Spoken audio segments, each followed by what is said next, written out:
and how to ensure they are being used both responsibly and effectively. Today, we're going to do a deeper dive into how government will purchase AI technologies and how the standards and guardrails that government sets for these tools will shape their development and use really all across all industries. The federal government is already using AI, and its use across agencies is only expected to grow in the coming years. These systems can help provide more efficient services, assess potential security threats, and automate routine tasks to enhance the federal workforce. For example, the Department of Homeland Security is using natural language processing to evaluate employee surveys and improve workplace experience. And the Federal Aviation Administration deploys machine learning to update the weather models that help land planes successfully.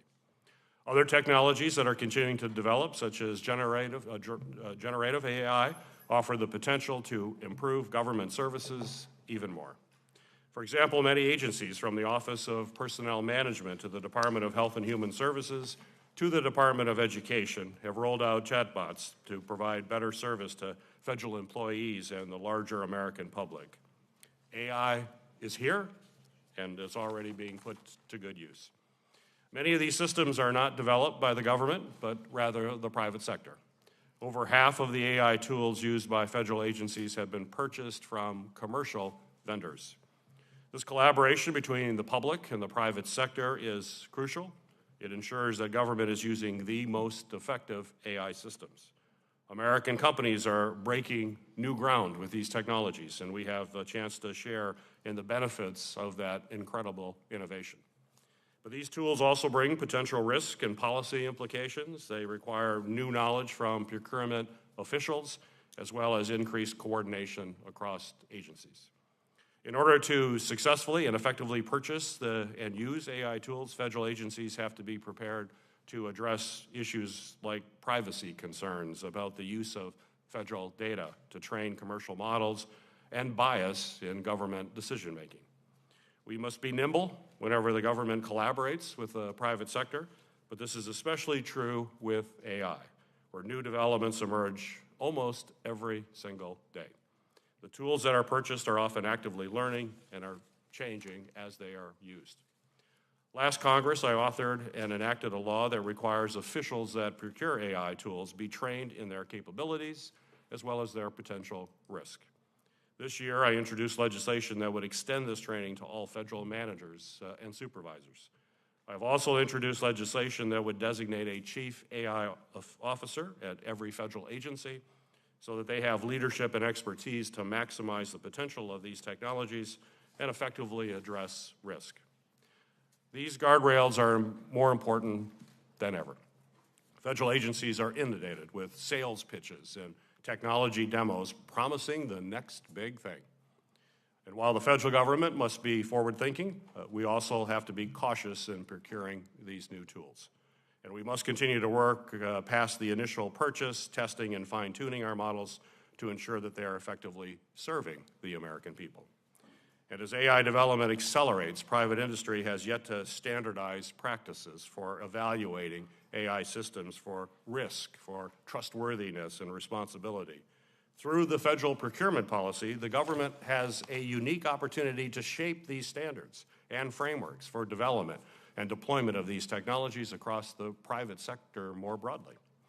I look forward to hearing from our expert witnesses here today. We look forward to working with you not just today, but in the weeks, months, and years ahead, and continue our bipartisan work to help encourage American development of AI and ensure that it is being used appropriately.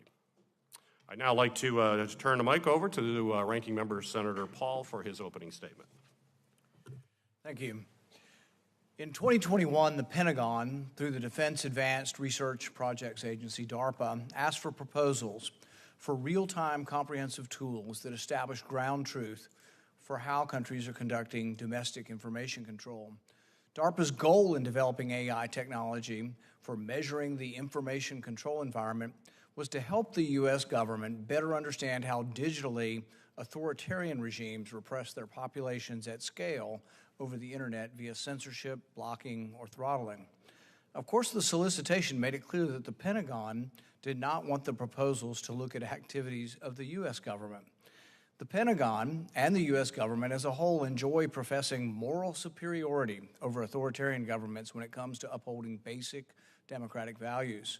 American politicians have no qualms about criticizing foreign governments like Russia and China for their suppression of civil liberties and efforts to eliminate dissent. Yet, there seems to be a complete unwillingness to have an honest conversation about the disturbingly similar actions our own government is actively engaged in and financing. For decades, the Pentagon and other federal agencies have been quietly partnering with private organizations to develop powerful surveillance and intervention tools designed to monitor and influence narratives on social media. For example, a 2021 Pentagon program called Civil Sanctuary sought to use artificial intelligence tools to scale the moderation capability of social media platforms to create what it describes as a more stable information environment. In other words, the goal of this Pentagon program was to exponentially multiply the government's ability to coordinate censorship of online speech. The Pentagon has invested millions of dollars to develop these tools, not only for use by social media companies, but also the intelligence community and law enforcement. Meanwhile, the Department of Commerce is awarding million-dollar grants for cognitive research into how the U.S. government can foster trust in artificial intelligence with the general public. So while the federal government is using taxpayer dollars to develop AI to surveil and monitor Americans' online speech, it is also spending money to figure out how to get you to trust the government with AI. Over the last year, starting with the Twitter files, journalists started to expose the deep coordination between the federal government and social media. When it comes to content moderation, these decisions and policing and the speech of Americans, we've seen this enormous connection between government and private entities. As Michael Shellenberger rightly points out, the threat to our civil liberties comes not from AI, but from the people who want to control it and use it to censor information. It isn't the tool, it's the corruption of power that is always the problem. Just last week, the Fifth Circuit affirmed the government likely violated the First Amendment. A big deal. Violated the First Amendment by coercing social media companies to remove speech from the government that the government disagreed with related to the origins of COVID-19, the pandemic lockdowns, vaccine efficacy, and the Hunter Biden laptop story. The court cited numerous examples of U.S. government officials engaging in domestic information control on social media. Our concern is not that they're doing it, but they're going to do it even more efficiently and even more ruthlessly if they get artificial intelligence and are able to comb through the entire internet. They're already doing this. Our concern with artificial intelligence is they will take that tool and much more efficiently go through millions and millions of posts to say, that's not allowed, that's not allowed. Government officials demanded that the platforms implement stronger COVID misinformation monitoring programs. And then they threatened the platforms. They threatened them with taking away 230. They threatened them with antitrust action. It's amazing. This was no sort of please take down some information. It was take it down or else. And that's what the court, and that's why the court enjoined and said to the Biden administration, you must stop. Currently, the Biden administration is not meeting with them. They've had to cancel their meetings with the FBI and with the Department of Homeland Security. But this is a big deal. But it seems to be only one side of the aisle has been concerned at all with what has happened, because some of it involves politics. But it shouldn't. I mean, free speech should be something that both parties really are concerned with trying to protect. After one meeting with federal officials, one platform, social media platform, committed to reducing the visibility of information that was skeptical of the government's COVID vaccine policy, even when it did not contain any misinformation. So they were saying, even if it's true, we want you to take it down because some people might not get vaccinated because you said something that actually did occur, but we don't want people to know that because it would lessen people's enthusiasm. That is a crazy notion. Facebook promised to label and demote a popular video after officials flagged it, even though they acknowledged it did not qualify for removal under its policies. I fear that we are likely only in the beginning stages of understanding the extent of the federal government's involvement in content moderation and the decisions that private social media platforms make. What we do know is that our government is funding the development of powerful artificial intelligence tools for monitoring and shaping online discourse. Now, I want to be clear, AI is not inherently malicious.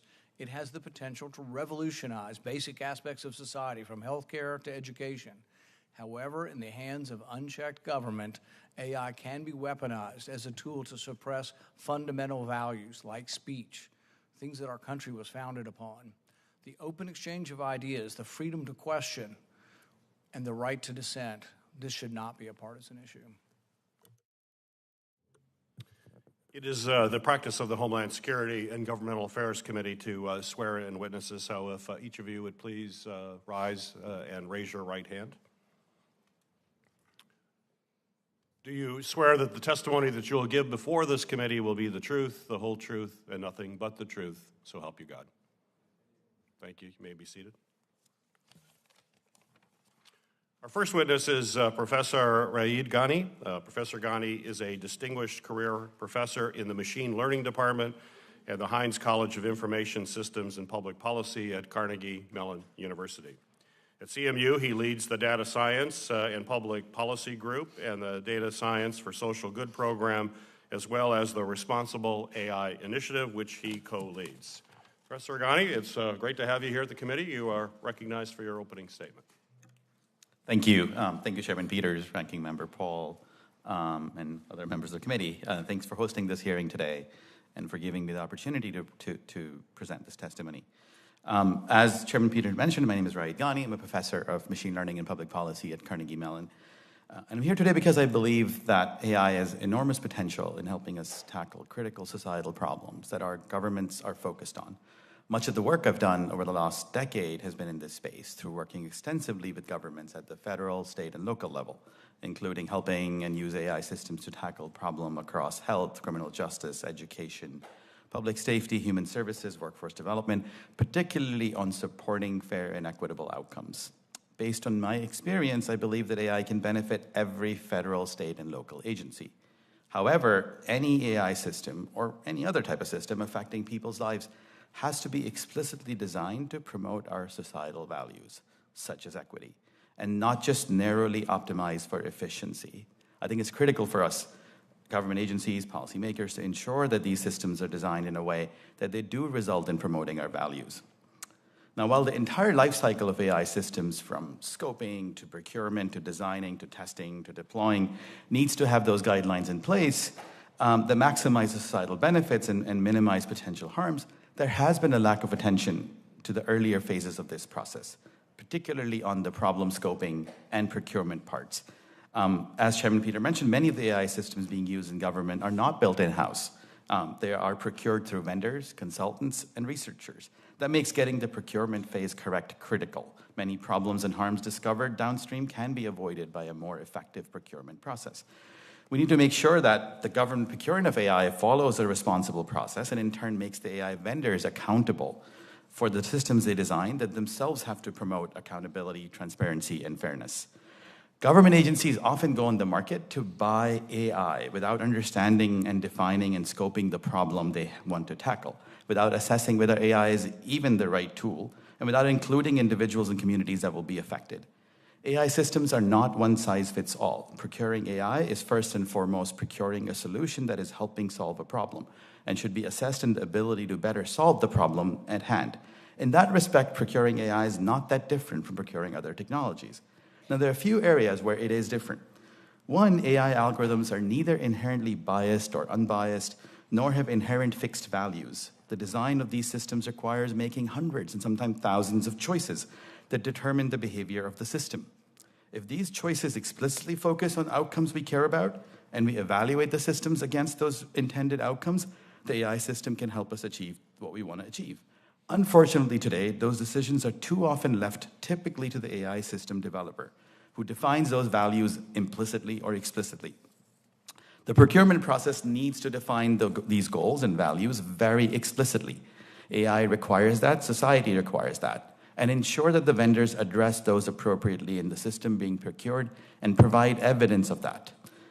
Building responsible AI systems requires a structured approach, and the procurement process needs to set expectations, enforce transparency and accountability from vendors in each of these steps.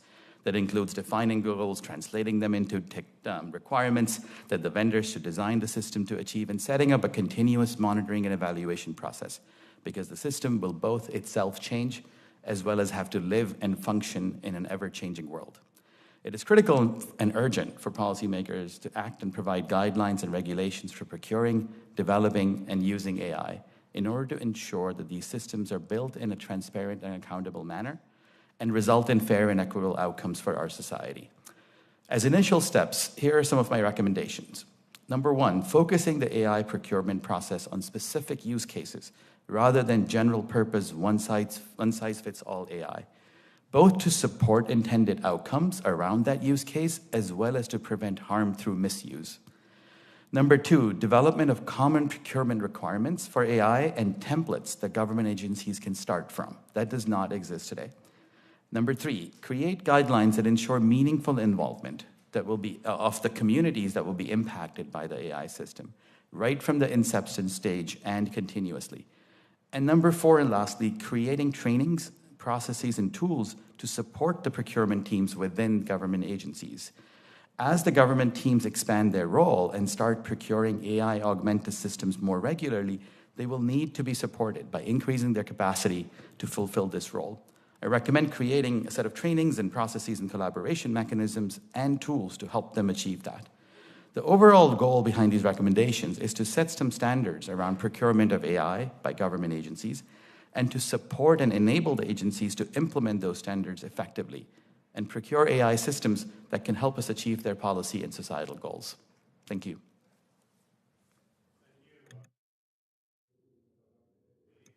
Li is the Sequoia Professor of Computer Science at Stanford University and co-director of the Stanford Institute for Human-Centered Artificial Intelligence. Before that, Dr. Li spent 5 years as the director of Stanford's AI lab. During that time, she was also vice president at Google and the chief scientist of AI/ML for Google Cloud. Dr. Li is the inventor of ImageNet and the ImageNet Challenge, a large-scale data set effort that contributed to significant advances in deep learning and computer vision. Dr. Li, thank you for being here today. We look forward to your opening comments. Thank you. Thank you, Chairman Peters, Ranking Member Paul, members of the committee. Thank you for the privilege of appearing before this prestigious body. It's truly an honor. So I have spent my life working in the field of artificial intelligence over 20 plus years, studying, developing, and understanding the technology that has just entered the public consciousness due to recent breakthroughs. There's no doubt that we have arrived at an inflection point in AI, largely powered by generative AI, including large language models and my own field of computer vision, where we essentially teach computers to see. For example, a notable application is healthcare, where AI is augmenting the capabilities of caretakers and medical professionals by detecting anomalies in medical imagery, such as X-rays or MRI scans, thereby aiding early diagnosis and treatment. Most importantly, AI presents many opportunities to the U.S. government. One area is to streamline the efficiency of government. Many federal agencies are already experimenting with AI-powered tools. For example, HHS has initiated a pilot program that employs AI to enhance the efficiency of fraud detection within the Centers for Medicare and Medicaid Services. Second, AI in healthcare reduces the burden on public healthcare resources, including Medicare and Medicaid. Medical AI tools can decrease the frequency of unneeded emergency medical interventions and hospital readmissions, which are significant cost drivers in healthcare expenditures. However, while AI, like most technologies, promises to solve many problems for the common good, it can also be misused to cause harm and carry unintended consequences. Let me just give you 2 examples of when the harms of AI can affect how the government approaches it. First, bias in AI is well documented. For example, in credit risk scoring, research shows that predictive tools used to approve or reject loans are less accurate for low-income minority groups in the U.S. due to the lack of data in their credit histories. To ensure that AI applications deliver reliable results for all Americans, the availability of high-quality representative data sets is crucial. Second, in an area of heightened public concern over data collection and misuse, we must integrate strong privacy and security protocols into these applications from the beginning. To build privacy-preserving technology, we must engage diverse stakeholders. In healthcare, this includes AI developers, public sector, healthcare professionals, patients, and more. This is why I founded Stanford Institute for Human-Centered Artificial Intelligence, where we study AI and its impact not as a field exclusive to computer science, but instead as a multidisciplinary field that includes the social sciences, engineering, law, medicine, humanities, and more. The federal government should adopt a similar approach to properly understand the future of AI. It falls upon the U.S. government to spearhead the ethical procurement and deployment of these systems, setting norms for AI development and ultimately shaping the field of responsible AI. I applaud this committee and the work that has been done thus far on AI, including the AI Training Act and the AI Lead Act, which create powerful tools for federal government to set such norms. In the U.S. government spending on AI-related contracts, as the U.S. government spending has surged in AI-related contracts, it's more crucial than ever to closely examine these vendors to ensure their goals align with those of the federal government. One key component is evaluation, especially in key areas like healthcare, education, agriculture, finance, and more. Having created one of the most consequential evaluation datasets for AI models, ImageNet, I firmly believe that evaluation should consider every factor in a holistic way, from accuracy to fairness to the reliability of models performing under real-world conditions. Second, we must build in transparency measures. Vendors should disclose key information about their systems, including how they collect and annotate datasets, what potential risks their systems pose, and how they mitigate those risks. But the procurement is just one piece of the puzzle. For the United States to maintain its leadership in AI, the federal government must make the needed critical public investments in AI. Due to the vast amount of compute and data required to train these systems, only a select few industry players can shape the future of AI, leaving an imbalance in the innovation ecosystem that lacks the diverse voices of public sector and government labs. The lack of public sector investment in AI hampers not only thoughtful regulation, but also proper federal procurement. Without the ability to train AI talents, the federal government will not have the necessary human capital to create meaningful regulation, ensure ethical AI procurement, and be the true AI leader it has the potential to be. This is why I am unequivocally a strong supporter of the Create AI Act, a strong bipartisan legislation introduced this summer in both chambers. The Create AI Act will establish a national AI research resource that provides the needed resources to allow public sector researchers to innovate and train the next generation of AI leaders. In June, I personally shared with President Biden how I believe the United States is not prepared for this imminent AI moment. What we need right now is a coordinated moonshot effort for the nation to ensure America's leadership in AI for the good of humanity. This task will be no small feat, but with meticulous coordination, significant investment in scientific AI research, and robust collaboration across government, public sector, and industry, we can rise to meet this challenge and ensure America's leadership in AI is both impactful and enduring. Thank you to the chairman, ranking member, and all the members of the committee for allowing me to testify today. Thank you. Our next witness is Devaki Raj. Ms. Raj is the former CEO and co-founder of CrowdAI, a computer vision startup that has been contracting with the U.S. government since 2019. Ms. Raj was recognized in 2019 on the Forbes 30 Under 30 as an AI leader to watch. Previously, she worked for Google as a data scientist in their Maps and Android sector. Ms. Raj, thank you for being here today. We look forward to your testimony. Chairman Peters, Ranking Member Paul, and distinguished members of the committee, thank you for this opportunity to testify on governing AI through acquisition and procurement from the perspective of a small business. My name is Devaki Raj. I'm honored to be here representing CrowdAI, a startup developing no-code artificial intelligence tools since 2016. Until a recent acquisition by Saab, I served as CrowdAI's CEO and co-founder. I admire Chairman Peters and Ranking Member Paul, respectively, for their leadership on AI initiatives and on improving SBIR procurement. Today, there is an emphasis on procurement of commercial technology. However, AI needs to be procured in a manner that reflects this novel technology. First, commercial off-the-shelf AI solutions need government-curated data to be mission-ready. Second, AI procurement needs to include ongoing AI retraining to support it. Third, commercial AI technologies must undergo rigorous testing and evaluation. And finally, it is important to establish paths to programs of record for small businesses through project transition milestones. First, for government missions, be it public health or homeland security, commercial AI does not just transfer just out of the box. While the tools to create, modify, and operate AI are available commercially, the algorithms themselves are trained on commercially available data sets. For example, imagine an AI algorithm built for self-driving cars used to analyze nighttime drone video during a maritime search and rescue mission. Yes, both models were trained to identify vehicles, but their domains, the operational context, and sensors are different.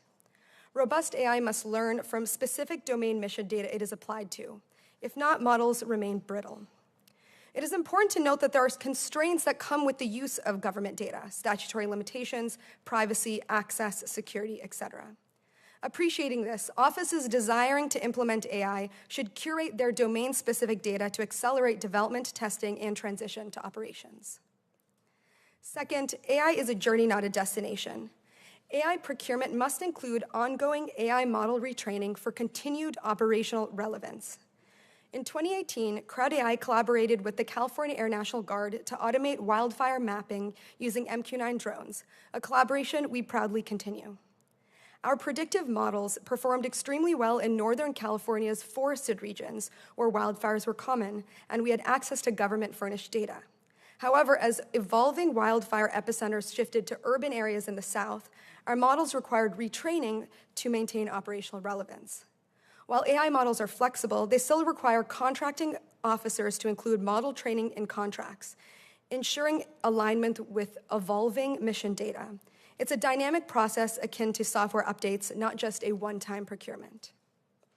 Third, open, publicly available AI code requires rigorous testing and evaluation. Today, anyone can go online and download an open-source AI model. This poses a challenge for government selection panels because they have little expertise verifying commercial claims. For example, we developed an AI model to identify remote airstrips often used for drug trafficking in South America. From a statistical standpoint, our model performed expertly, finding 100% of the airstrips. But from a mission perspective, it generated excessive false positives by also identifying significant amounts of dirt roads, which was fundamentally detrimental to intelligence analysis. I share these negative results with you to show that evaluating AI isn't simple. It is therefore critical that procurement activities include both qualitative and quantitative evaluation metrics for AI throughout both the solicitation process and post-delivery phases. Finally, small business AI procurement should have project transition milestones. While SBIR's phased approach offers a structured path from validation to transition, the increasing number of awardees contrasted with fewer transitions suggests misalignment of incentives. I believe that it is crucial for any government procurement to have clear transition milestones for a path to a program of record. The Naval Air Warfare Center's record of including transition milestones in SBIR awards is a shining example. In conclusion, the needs and resources of government missions are unique, requiring tailored AI solutions. Procurement vehicles must be modernized to reflect the iterative nature of AI for government missions and introduce stringent standards for testing and evaluation. Thank you for your time, and I look forward to answering questions. Thank you. Our next witness is William Roberts. Mr. Roberts is the Director of Emerging Technologies for ASI Government. He previously served as the Head of Acquisitions for the Joint Artificial Intelligence Center and Chief Digital and AI Officer for the Department of Defense. Before that, Mr. Roberts was a contracting officer for the Office of the Secretary of the Air Force and worked on acquisition policy for the Department of Defense education activity. Mr. Roberts, welcome to the committee. You may proceed with your opening remarks. Thank you, Chairman Peters, Ranking Member Paul, and distinguished members of the panel. I'm Will Roberts. As Chairman Peters mentioned, I'm the Director of Emerging Technologies for ASI Government. Previously, I was the Director of Acquisition for the Department of Defense Joint AI Center, or the JAIC. And I have a particular passion for government contracting. And during my time at the JAIC, I became very aware of the procurement-related challenges to buying and delivering AI to the end user for adoption, for true, real adoption. I also developed a genuine belief that the acquisition professional, and specifically the contracting officer, holds a very historically important role for us in this space. But they have to be trained so they can step up into this historic role. Currently, they are not, and this is the basis of my testimony. So considering the historic role of the contracting officer, we can look at U.S. history as a string of transactions. It's a series of deals that brought us to the nation that we are today. And that's because since the Revolutionary War, before we became a nation, we've always relied on industry to deliver. The government has always connected the services and the innovations to the mission for the benefit of the citizens, but it's the ingenuity of industry that has brought us the innovations, the stuff, the airplanes, the ships, the tanks, the things that brought us to the moon in the 1960s. This is all spelled out in the four corners of a string of business transactions between the government and industry created by the American government deal maker. So now we are facing a new chapter in our history with technology we've never seen before. And our American government deal maker is called to action once again. And so the question that the government must ask itself is not how to develop it. If we are to follow the historic path that led us to be the successful nation we are today, and the question that the government must ask itself is how to buy it. And this question, how to buy it, was my life for the last 4 years. It's complicated. It requires people who take their jobs very seriously. It led myself and my team and others in this space to rethink the way we do procurement within the bounds of the law. It required special talent and one that had to be learned and developed. First and foremost, the diligent AI acquisition official must realize that AI is a means to the end, and the end is always the mission. And so we're never really buying AI. We're buying an enhancement to our mission. And until acquisition professionals realize that, they will never really deliver anything truly valuable to the end users. But within the four corners of the contract vehicle, the parties negotiate very important intellectual property terms, which require knowledge of the various components of AI, the data rights, the cloud, the platforms, the infrastructure, the trained and untrained model, all of which could have a separate intellectual property strategy, which could make or break the project. Within the four corners of the contract, the parties decide upon the perimeters of the responsible and safe use of the AI and its associated risk mitigation. Within the four corners of the contract, the parties agree upon how this will actually be delivered, really delivered and adopted, not just talk, through iterative methodologies, through flexibility, and being able to pull out if the project's not working to prevent wasting taxpayer dollars. So within the four corners of the contract rests the fate of our success in truly delivering AI into the government. And so the American government deal maker and their role becomes very important. And so I'll close with my two recommendations. One is to provide more contract authorities for contracting offices across the entire government. And we had the privilege of using a lot of various authorities, but they were only available to the Department of Defense. These are tools that should be used by a skilled contracting officer in her tool belt. The skilled is the emphasis there, because the tools are useless if you don't know how to use them. So my second and more important point is there needs to be a robust training program that completely reskills the acquisition workforce. The AI Training Act was a great step forward, but more needs to be done. There needs to be 3 core competencies. One on AI technical knowledge, which the Act covers, the functionalities and the risks, but the second 2 actually lead to true delivery. One is AI business acumen, knowledge of the unique AI market, many of the members in the market which have never worked with the government before.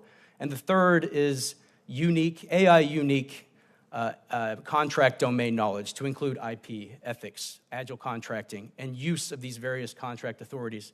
I think it's only then that we'd really realize the benefits and the costs, the savings to the costs and savings to the lives and the benefit to the welfare and defense of our nation. Thank you. Well, thank you. Our final witness will be introduced by Ranking Member Paul. We're pleased today to have Michael Shellenberger here with us. He has become one of the most prominent contemporary writers on the scene with regard to censorship. He's been a longtime writer on the environment, but has come to prominence to a lot of people's attention because of his being chosen by Elon Musk to look at the Twitter files and to see firsthand the interaction between government and a large social media company and how censorship was brought about by the government pushing and coercing a social media company to adhere to a government interpretation of policy events. We're excited to have him. Michael graduated with a BA in Peace and Global Studies from Earlham College, has an MA in Cultural Anthropology from the University of California, Santa Cruz, is the founder and president of Environmental Progress from Berkeley, California. And Michael, we're happy to have you today. Thanks for coming. Thank you very much. Chairman Peters, Ranking Member Paul, and committee members, thank you for your stated concern with the implications of AI for our civil liberties and our constitutional rights, and for requesting my testimony. I'm honored to provide it. The ability to create deep fakes and fake news through the use of AI is a major threat to democracy, say many experts. The Washington Post recently reported that AI-generated images and videos have triggered a panic among researchers, politicians, and even some tech workers who warn that fabricated photos and videos could mislead voters in what a United Nations AI advisor called in one interview the deep fake election. And yet never before in the U.S. have we been better prepared to detect deep fakes and fake news than we are today. In truth, the U.S. Department of Defense has been developing such tools both for the creation and the detection of deep fakes for decades. Before elaborating on this point, I want to emphasize that I view AI as a human, not machine problem, as well as a dual-use technology with the potential for good and bad. My attitude toward AI is the same fundamentally as it is towards other powerful tools we have developed, from nuclear energy to biomedical research. With such powerful tools, democratic civilian control and transparent use of these technologies are what allow for their safe use, while secretive, undemocratic, and military control increases the danger. The problem in a nutshell is not with the technology of computers attempting to emulate human thinking through algorithms, but rather who will control it and how they will do so. There's a widespread belief that users already choose their content on social media platforms. In reality, social media platforms decide a significant portion of what users see. The heavy lifting of censorship, or what we call content moderation, was by 2021 already overwhelmingly determined by AI. Mark Zuckerberg, the CEO of Meta, said that more than 95% of the hate speech that Facebook took down is done by AI, not by a person. 98 or 99% of terrorist content that we take down is identified by AI. Similarly, 99% of Twitter's content takedown started with machine learning. The problem with AI technology today, funded by the U.S. government, whether DARPA or NSF, is fundamentally around the control of these technologies by small groups of individuals and institutions unaccountable to the citizens of the U.S. This censorship industrial complex of government agencies and government contractors has its roots in the war on terrorism and the expansion of surveillance after 9/11. In 2003, DARPA told Congress that NSA was its experimental partner using total information awareness and AI to detect false information.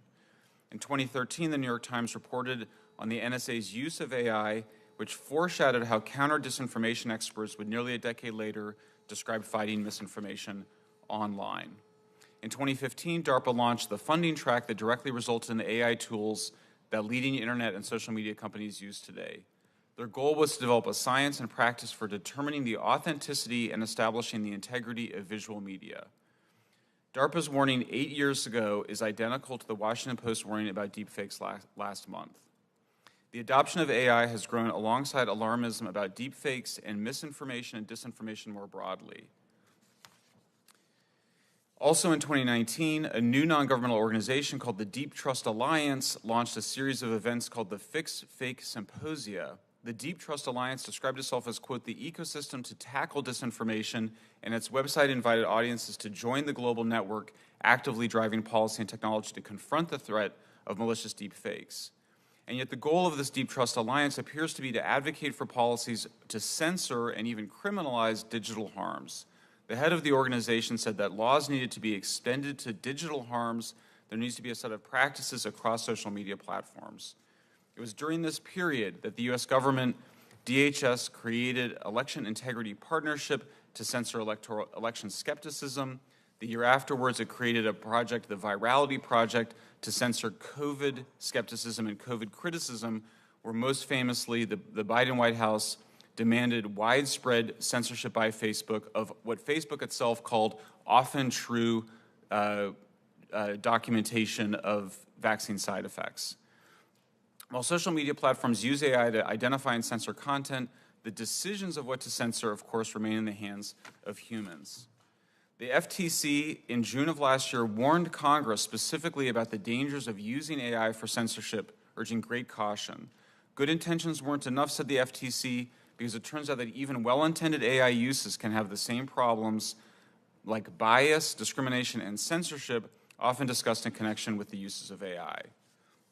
My recommendations to the platform are that we have, to the Congress rather, are that we have much stricter oversight of these programs, making sure that we have much more greater understanding, greater control of how these censorship technologies are used. They should be in the hands of users, not in the hands of big platforms working with big government. Thank you very much. Well, thank you. Mr. Roberts, you spoke about the responsible use of AI in your opening comments. And so my question for you is, from your experience at the Joint AI Center, would you tell the committee more specifically about what responsible risk management actually looks like at each stage of the procurement process? Yes, Senator, and I'll mention that it was an evolving process when I started in the JAIC. So we started with the two levels of trustworthiness, which was the trustworthiness in the functionality itself, whether it'll work, which created distrust. But the trustworthiness and the safety and responsible use became a big theme for us. And it started in the very planning phase, and this is the first instance that we noticed we had to have a more balanced team. So it wasn't like a relay race where the money, people sent it to the contracting and the program manager sent it over, and the testers and evaluators were at the very end. We needed to have the input from testing and evaluation from the ethics policy professionals and the end users at the very planning stage, so that the team worked more like a football team, where we all ran the ball down the field at the same time. This was a cultural change for us. This is not common in acquisition. We had to adjust accordingly for that. The two areas where we can provide the most meaningful value in the procurement process is in the evaluation phase and the testing phase. Evaluation, where we can make the responsible use of AI a discriminator for source selection, for award. And then the testing, of course, we can make as a metric for successful performance. This was challenging for us, though, because we didn't want to be too restrictive at the time. We wanted to bring in players and companies. So we started our efforts by turning it around to industry and asking them. We had 5 principles for responsible use of AI that Deputy Secretary of Defense released, and we asked them to give us a quality control plan of how they're going to live out those principles. And for the most part, it became this ongoing dialogue, since we were all in uncharted territory about how to do things responsibly. But I'll also mention that aside from some specific projects, especially those that dealt with health and warfighting, so much of our projects had low risk in terms of responsible use. We were able to talk with our ethics person, and they were able to weigh the risks. But for those that were high risk, we treaded carefully, and we worked hand in hand with industry, especially making sure that when the contract was created, the post-award performance, which is where it really matters, was all set up to make sure that as this AI was being delivered, it was being done in a responsible way. Thank you, Ms. Raj. Right now, we're hearing from our federal procurement officers that they're basically being bombarded by companies wanting to demonstrate the promise of their products, and they have no shortage of promises that they are presenting. My question for you is, how can we ensure that the federal agencies avoid being caught up in what's clearly AI hype right now around the country, and spend taxpayer money responsibly on services that will actually deliver tangible results for the American people? Thank you, Senator, for your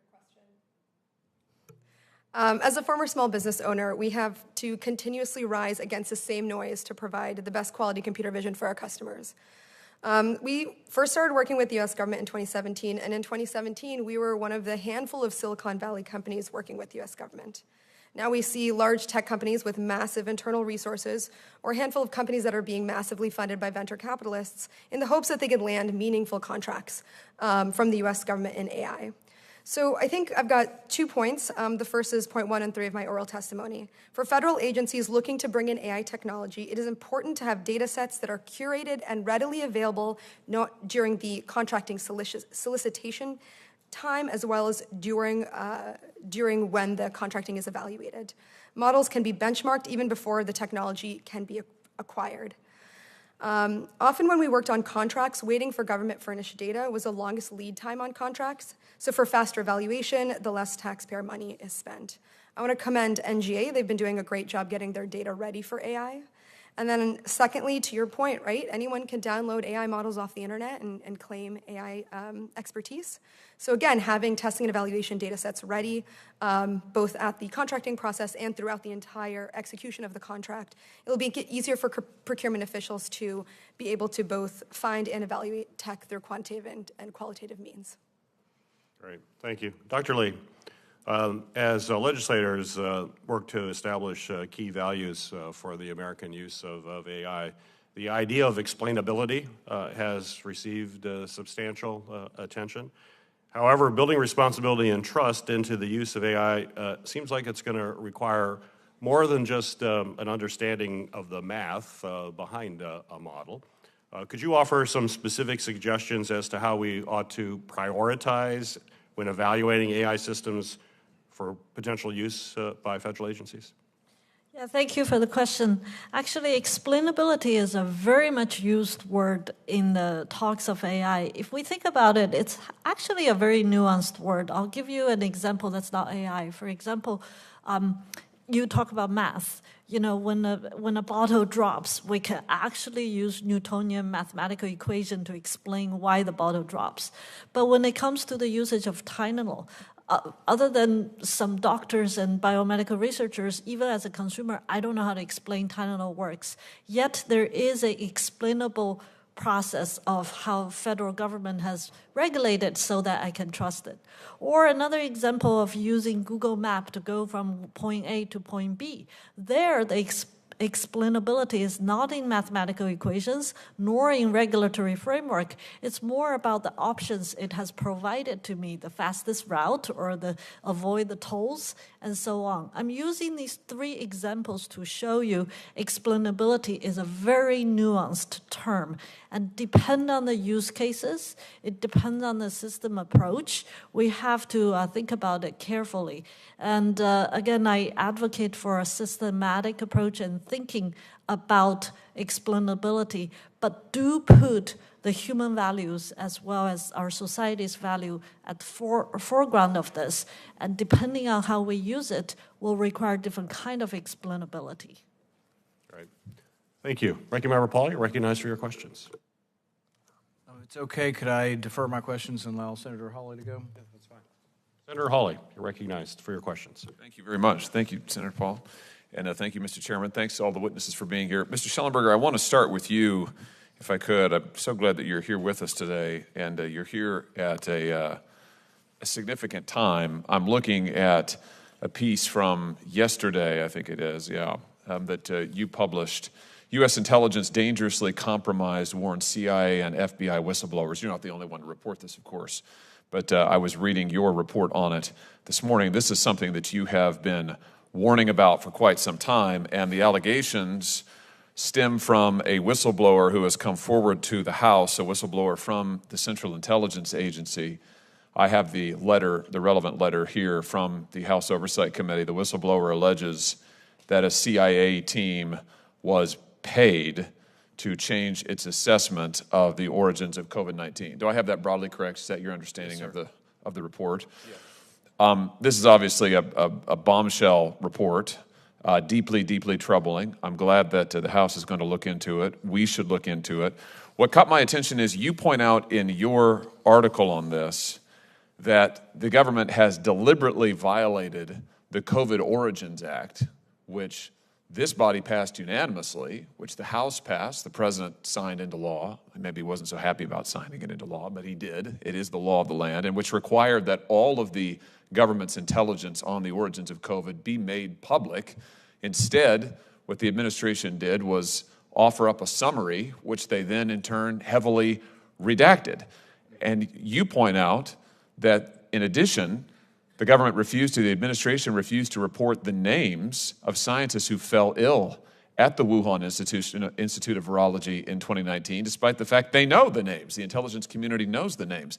Now, you're absolutely right to say this is a violation of the COVID Origins Act, and I would know because I wrote it.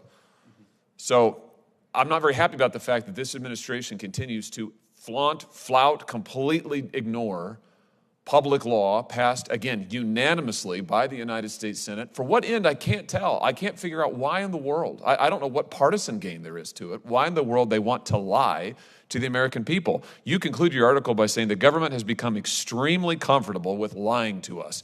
Just explain what you mean by that and tell us why you think this is so significant. Well, sure, and just on the very specific point of we were the first to identify the three people that contracted the coronavirus in China. They were the people working on gain-of-function research in the Wuhan Institute of Virology.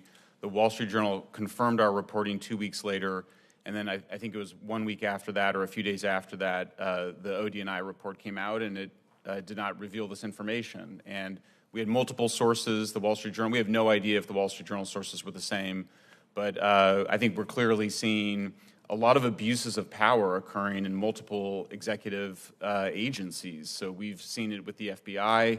One of the things that we noted yesterday was that we saw perverse incentives in the FBI to go after so-called domestic violent extremism, pulling an agent off of things like child exploitation onto really hyping a set of cases that particularly appeared to be aimed at spreading disinformation around the idea that there is a significant increase of domestic extremism when we don't think that the evidence shows that. And now we see this report that came out that suggests that there's an FBI whistleblower who says that 6 of the 7 analysts had said it was a laboratory origin and that they had reversed their position in some exchange for some sort of a salary bonus or some sort of a financial incentive. So, and we've been, so we keep documenting it. We just keep finding agencies, DHS involved in trying to create a disinformation governance board. I keep, the censorship industrial complex, we just keep finding new parts of it. So in the research for this testimony, we discovered this deep trust alliance that had, what appears to be ties to the security and intelligence agencies of the United States government, appears to be trying to set itself up, although it's now kind of ghosted after 2021, but it appeared to try to set itself up to decide what is reality and what are fakes for people, and I think it should have a chilling effect in that that's not how we do free speech in America. We don't have government agencies, we don't have cutouts or front groups that appear to have support from those agencies telling the American people what's true, what's false, or telling social media companies behind the scenes what they should be censoring.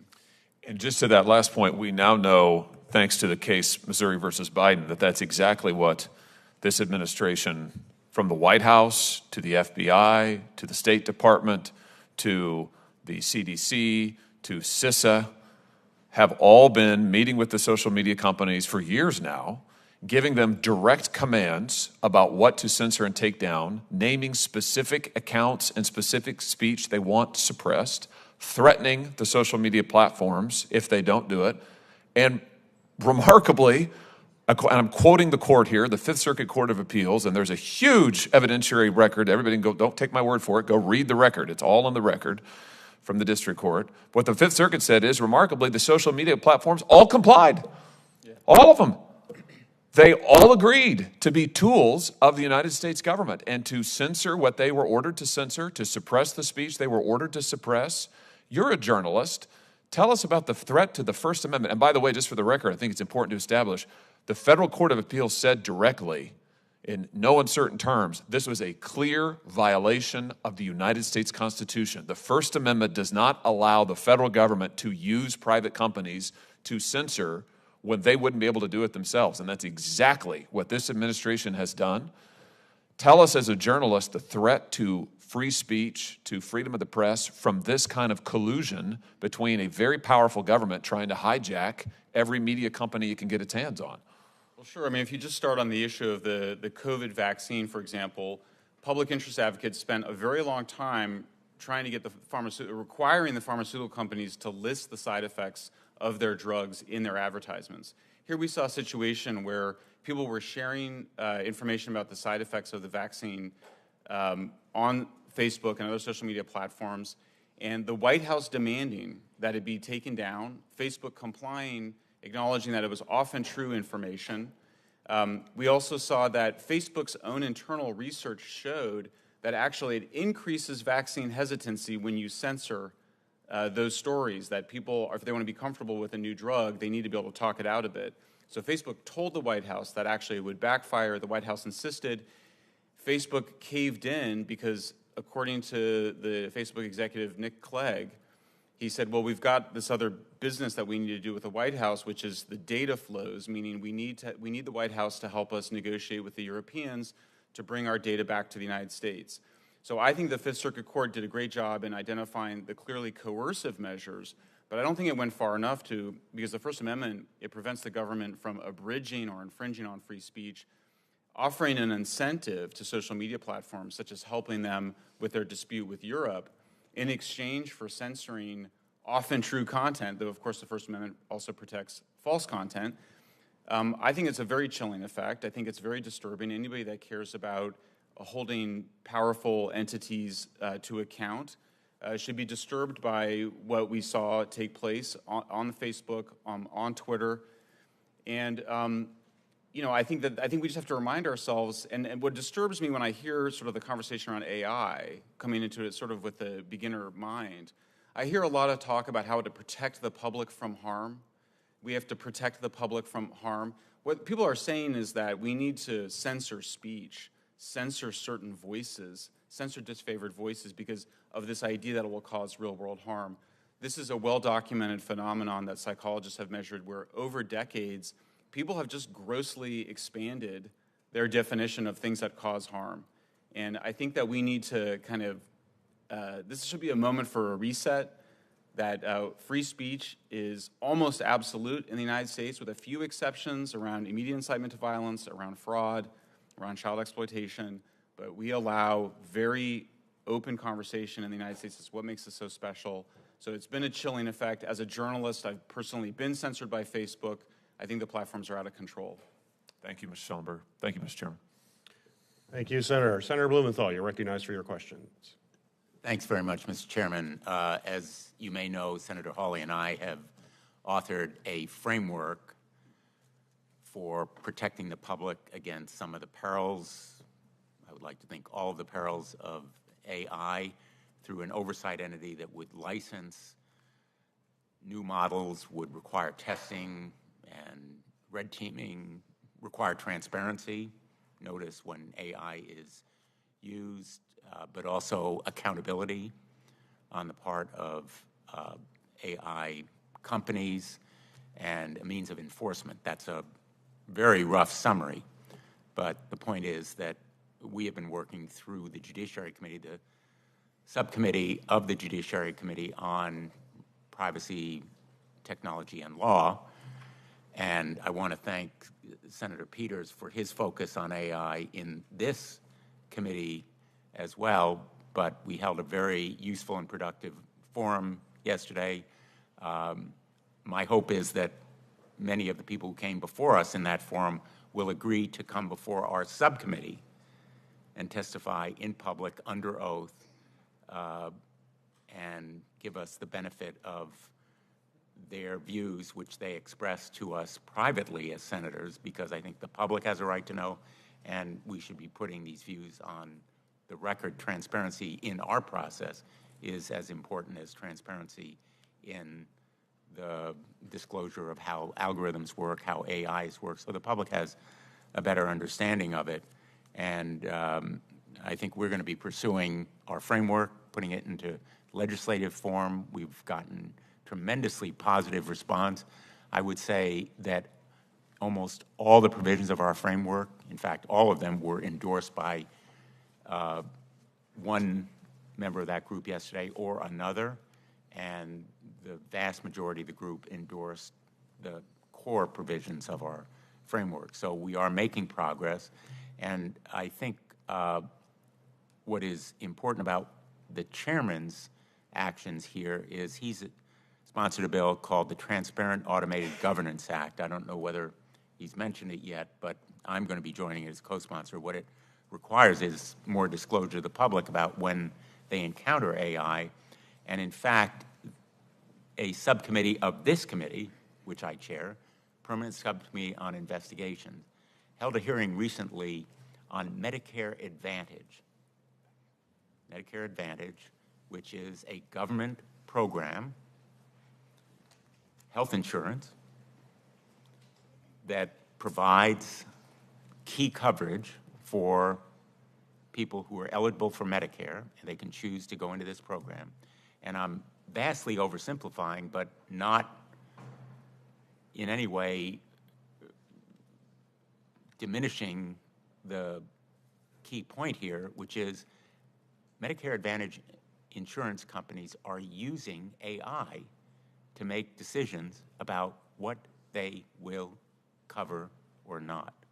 And some of these decisions cause denial of coverage to people who then have to try to access the system to get overruled a decision which essentially is made through AI.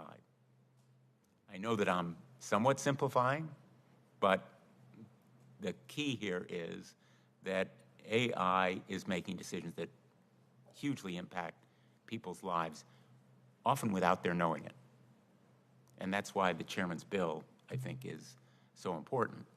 I see a number of you nodding. I hope it's in agreement with my basic point, which is that disclosure is very important here. And I will just ask you, perhaps beginning with Dr. Ghani, would you support a legal obligation for AI companies to disclose when a person is interacting with an AI or decisions being made about them using AI?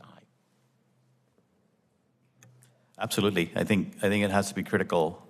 And I think more than that, it's not just disclosing when you're interacting with the system, because you might be interacting with a human that is informed by an AI. And so it's nuanced, but you want to make sure that if a decision is being supported by AI, it's not just the person knows, but I think even more importantly, they need to have recourse. And that exists in other areas. In financial services, we've got these things called adverse action notices. When a decision is made against you for denying you a loan, the bank is supposed to tell you why, and then allow you to change those characteristics and then give you the loan if you change that. I think the same thing needs to be present as one example of extending the current AI systems. And I think procurement, again, is the perfect vehicle to force that. Thank you. Dr. Li? Thank you, Senator. I have to say, when you talk about Medicare Advantage, this is the life I live in, home caring two elderly parents who are chronically ill. And I have personally experienced claim denials and getting on the phone forever to talk about all these cases. So yes, I think disclosure is part of a systematic approach to how to use these powerful tools intelligently and also responsibly. It's really important to recognize AI as a tool, and every tool can be used to our advantage, but can also have unintended consequences. For example, we all take airplane rides, and we know there's autopilot in the airplane, yet we know there is enough regulation and disclosure and responsible use to feel safe to a large degree about this. And right now, this technology is so new. We, multi-stakeholders, need to get on the table and have a nuanced approach to these critical issues in high-risk areas like disclosure, trustworthiness, privacy preserving, all these issues. So yes, thank you for your effort. Thank you. Thank you, Senator. These are issues that are important to the American people. So it's just, they're common sense measures. We realize that we don't want to stifle innovation, but there are guardrails in place that make it important. So thank you. Yes, Senator, I also agree with your statements, but I would say also that this is one of the challenges of government contracting is putting the language in the contract versus once the contract is awarded, making sure that these perimeters are followed. And it's what I've seen is usually when we award a contract, the focus of trustworthiness on the functionality of the tool itself usually takes a front seat.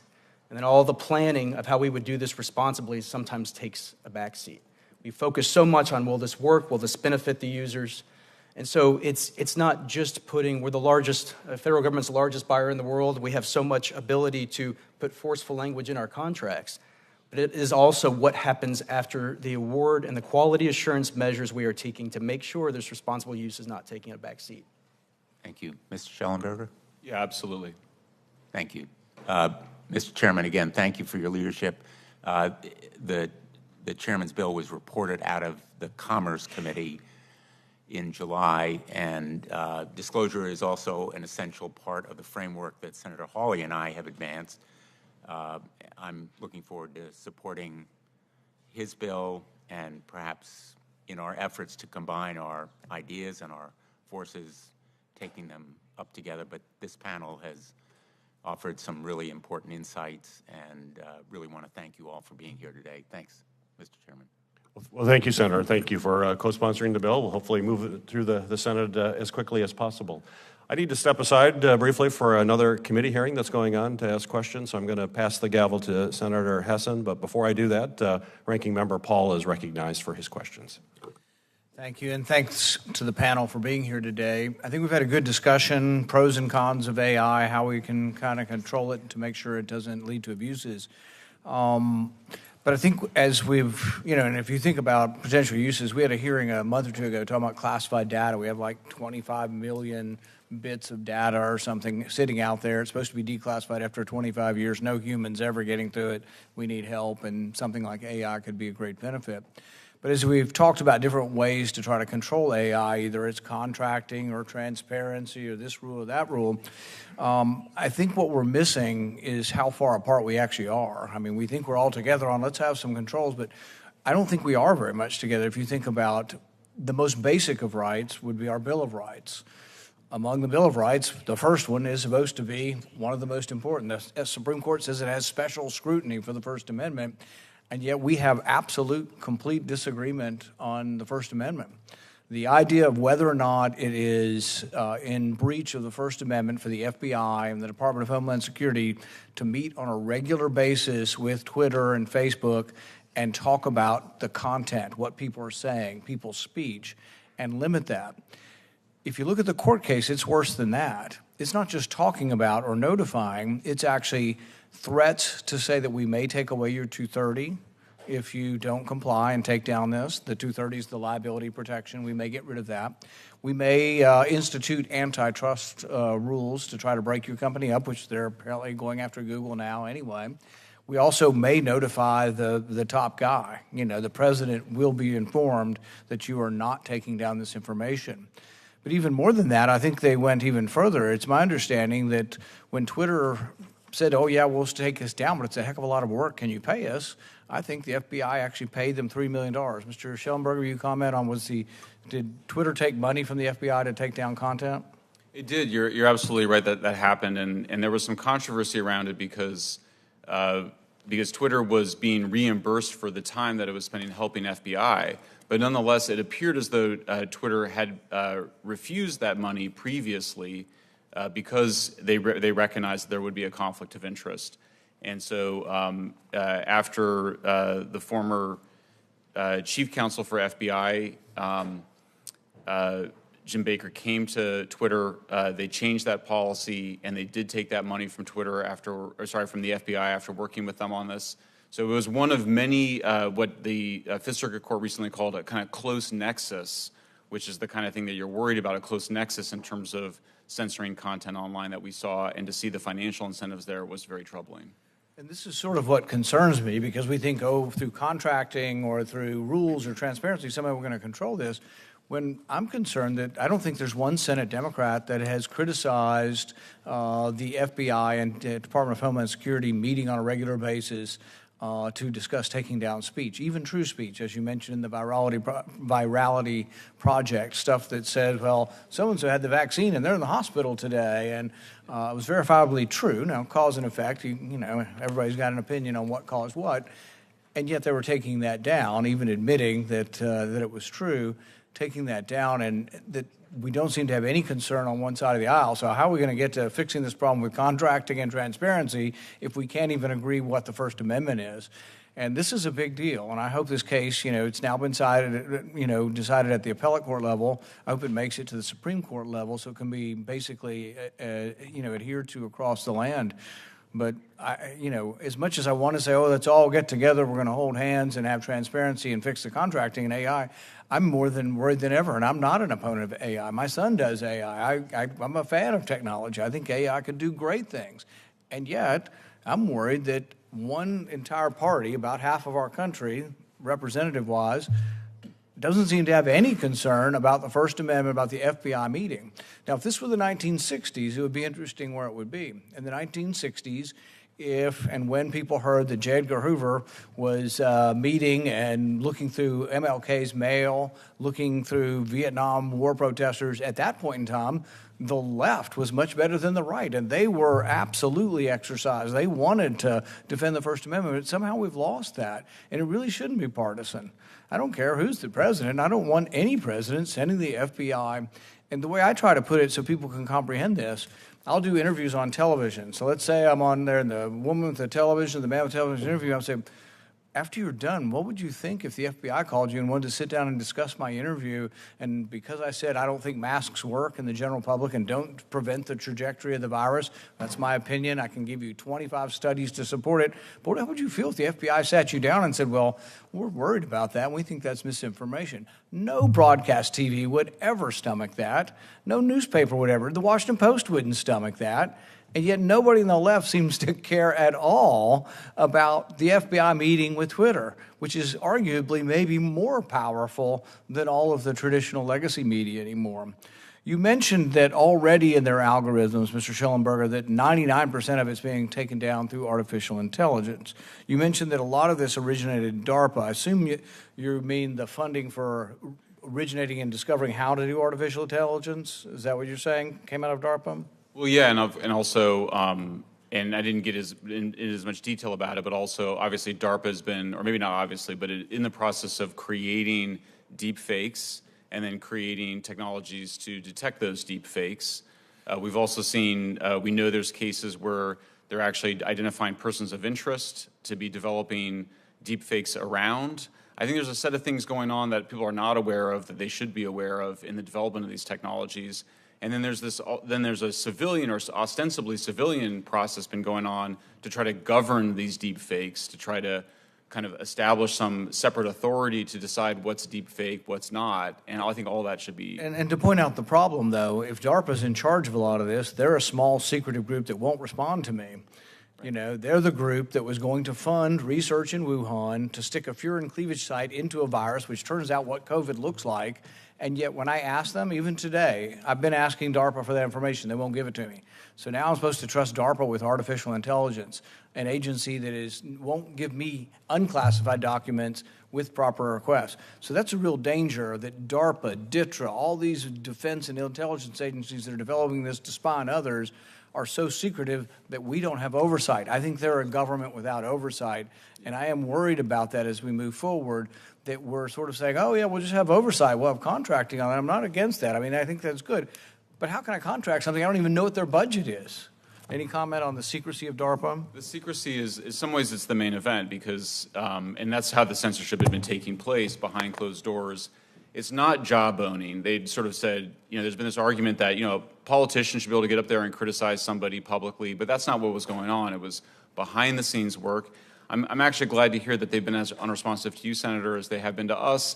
We went to over 50 or around 60 of these organizations, most of which had some sort of government funding, to just have a conversation with them about their censorship activities, and not a single one of them agreed to be interviewed. So this is not the kind of transparency you would expect from government contractors.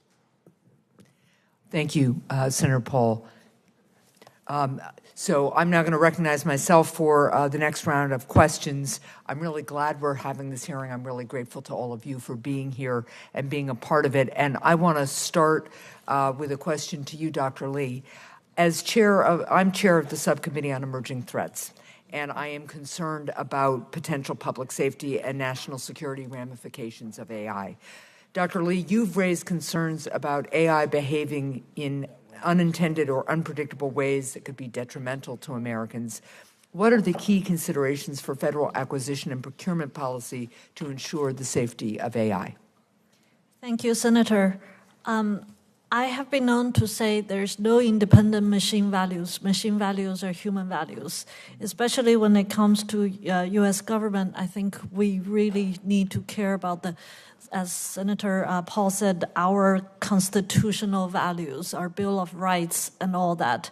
So in the procurement process, again, I think we must take a systematic approach to ensure that the kind of investment and support of the AI systems we want to develop and deploy reflect our values. This includes starting from procurement of data, the privacy issues, the bias issues, the trustworthiness issues, all the way to the development of the system itself, all the way to what in machine learning we call inference, which is when you have developed the algorithm, now you're ready to deploy it and do things. And here you again have privacy issues, bias issues, and trustworthy issues, and the whole ethical framework. So again and again, I want to say that this is a powerful tool, and it has good and bad sides. We need to take a systematic approach, and every step of the way, we should apply responsible and ethical values to this our acquisition, to the standards that we use.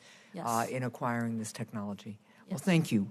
Mr. Roberts, I want to turn to you. Last year, I worked with Chairman Peters to lead the bipartisan effort to codify FedRAMP, the federal program run by GSA that evaluates cloud service providers and their products for use by federal agencies. FedRAMP promotes efficiency and increases security by having one agency responsible for vetting and approving these companies and their products. Now, I understand AI is a little bit different, but could a FedRAMP type program or an entity with aspects that FedRAMP has that is designed to specifically evaluate AI products be a feasible option for evaluating the safety of those AI products? Yes, Senator, I think that'd be beneficial. So much of AI is software-centric, and we've had our projects challenged by security requirements to include authorities to operate in FedRAMP. We found ways of working with that, especially with prototypes, but we've been looking for new guidance and new ways in which we can make this easier, especially for the developers and contractors. Okay, because what we're really looking towards is conserving resources as we try to build up these standards and apply them in the acquisition process, but also really having a centralized place and one set of standards that are applied across. So you think something like FedRAMP might be applicable? I think that would be helpful, Okay. Senator. Another question for you, Mr. Roberts. During my time in the Senate, I've focused on reducing the federal government's reliance on aging technology in order to save taxpayer dollars, improve security, and obviously provide better service to the American people. I'm concerned that federal efforts to adopt and use AI may not be successful if we continue to rely on legacy IT. Could the federal government's aging infrastructure prevent us from effectively adopting AI technology? Alternatively, are there ways in which artificial intelligence could help agencies convert from costly legacy IT to modern systems that provide better services and are more efficient? Yes, Senator, and I don't think legacy systems will necessarily prevent us from implementing AI, but I do think that the federal acquisition workforce needs to be more trained on making that analysis of whether to sunset a legacy system, which has been done successfully in various areas of the federal government, and bring about a more modernized, flexible system with little disruption, or to try to modify that system through APIs with AI functionalities. But I would say that the best approach for an agency that wants to introduce AI into their organization and their systems that leads to the most success is to start small and start narrow and start feasible with minimal risks in terms of responsible use. Yep. And we've seen many cases of that where it's just automation through AI of business systems that create huge impact, that bypass any risks toward ethics or responsible use, but also because they're done in isolation, they can yield immediate impact to the end users. Okay, thank you. And last question, again to you, Mr. Roberts. I helped lead a bipartisan effort to codify the General Service Administration's IT modernization centers of excellence, including the Center of Excellence for Artificial Intelligence. The AI Center of Excellence assists federal agencies seeking to use AI tools and acts as a centralized resource center for agencies looking to develop policies around AI. In your view, is the AI Center of Excellence equipped to provide support to all agencies, especially smaller agencies seeking to procure and adopt AI? And if not, how could it be improved? Yes, Senator. So we had a good relationship in the JAIC with the GSA Center of Excellence for AI. I would say that this is still a very challenging topic to try to, at scale, create policies and guidance to deliver and procure and deliver artificial intelligence. I think right now it's still a pocket. They're a good organization, but it's a pocket, whereas it should not be an anomaly. This should be more mainstream and widespread, and hopefully they'll contribute to that effort. Okay. Thank you.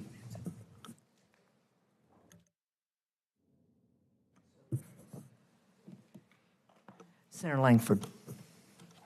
Thank you. Thanks to all y'all. This is an exceptionally complicated issue, obviously, as they're trying to wrap their head around, but some things are pretty straightforward with this. The most difficult thing that I continue to be able to hear is the continual term everyone throws around. We just want to make sure there's responsible use of AI, to which I always smile and say, define that for me. And I've yet to have anyone be able to really wrap a good definition of what responsible use of AI means and doesn't mean. Does anyone want to try to jump in on that and to give me a concise definition of what responsible use of AI means? Seeing a long pause. This is not a trick question. I'm just trying to be able, because this is an issue that we've got to be able to both regulate and be able to wrap around. Everyone's saying, hey, there needs to be some kind of controls here for responsible use. What does that mean? If I could just interrupt for just a moment. I'm going to chair this committee for just a little while. He's asking a great question. And don't be afraid to answer it. I mean, you can change your answers later on. But give it a shot, if you will. Please go back to Senator Langford. Thank you for your question. AI is a powerful tool, we believe in large part, that can keep people and society safe. But fundamentally, as Dr. Li said, it's really about the human knowledge guiding it. So I think that when you think about responsible AI and implementing responsible AI, it's really about equal protections of the American people and making sure that everyone can benefit from the AI system in an equal manner. Can I add to that? Yes, ma'am. First of all, great question. AI is a tool, just like many tools. When we ask about responsible AI, I personally start with a responsible tool use. It's not just AI. And I do believe there is no one-size-fits-all answer. A responsible drug is different from a responsible piece of financial service product, because every use case, when rubber meets the road, is different. So I think we, at Stanford, when we think about these, we start with the value. There are very high-level constitutional values America represents, and within that framework, it's important to look at the different use cases and define responsibility, responsible, and trustworthiness within those framework. So who would you suggest actually sets that framework for what is responsible AI in each one of those categories?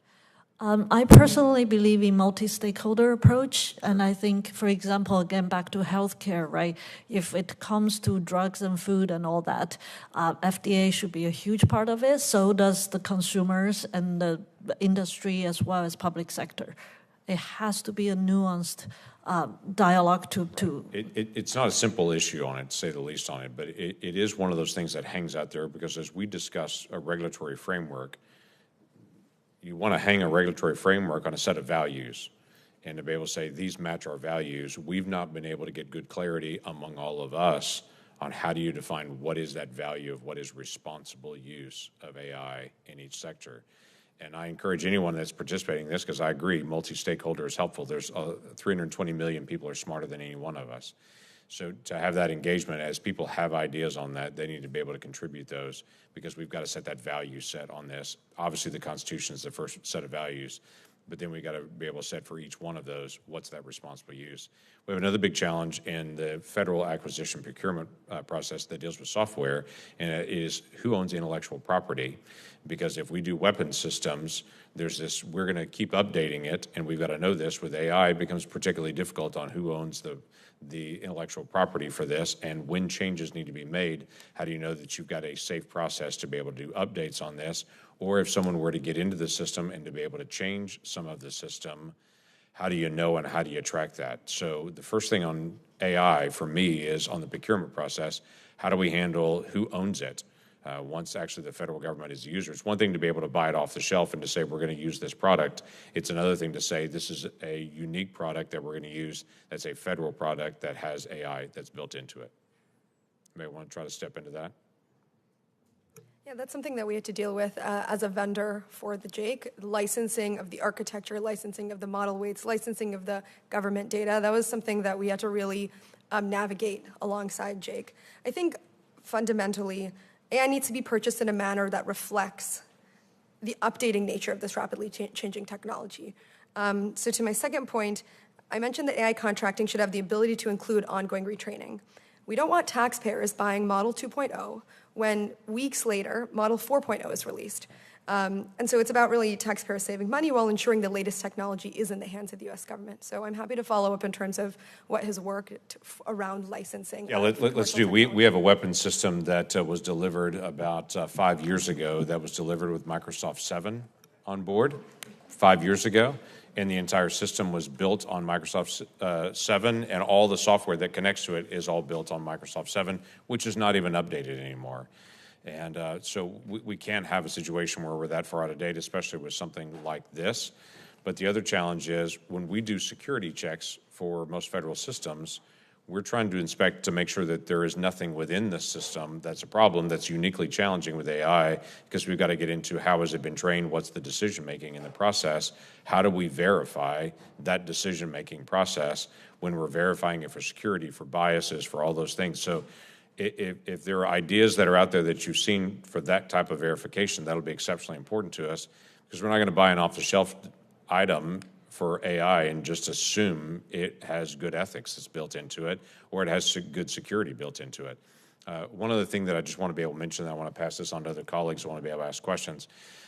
You had mentioned before about AI as a tool, and I totally agree. There's been some dialogue even here in this committee about putting an AI representative in every agency. I have real concerns on that because if you have an AI representative in each agency, their job is to increase AI usage. That would be like having a screwdriver representative in each agency to find a way to increase the screwdriver uses.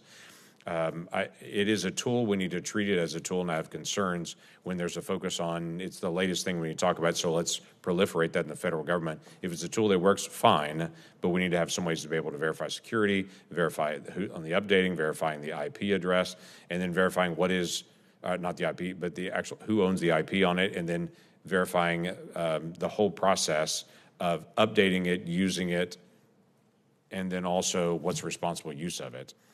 But I just have to be able to tell this body, I don't think we should have an AI office in each one of our federal entities. I think we have AI specialists within our technology folks, but not focused on trying to get more of it. So did you want to make a quick comment on that, Mr.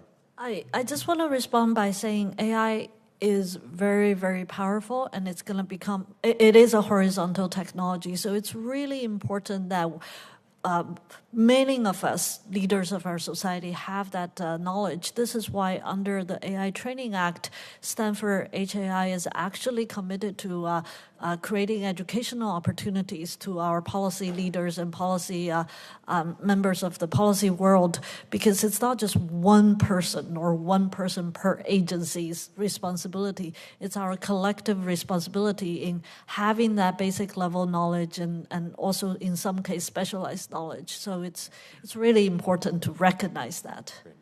To the former chairman and the current fill-in interim chairman of the day, thanks for your gift of an extra minute there in time, so I appreciate that. Anytime. Thank you for those very thoughtful questions and good responsive answers. Senator Rosen, you're next. Well, thank you, Senator Carper. Thank you to everyone here. I appreciate all the work that you've done and being here today, and I'm just going to get right into it because I know we think AI, it's all iterative and it's going to learn on its own and do all of that, but we know it doesn't all build itself. And so we need a federal AI workforce, one that's trained.